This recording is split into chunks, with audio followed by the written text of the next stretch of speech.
It is written on the arched sky, it looks out from every star. But more wonderful than the lore of old men and the lore of books is the secret lore of ocean. I am following nature without being able to grasp her, I perhaps owe having become a painter to flowers.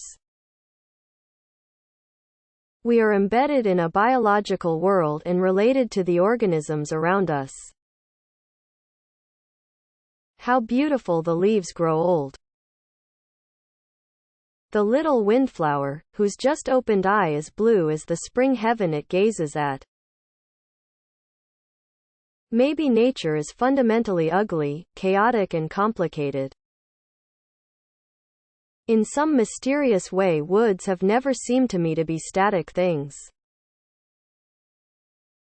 What law, what reason can deny that gift so sweet, so natural that God has given a stream, a fish, a beast, a bird?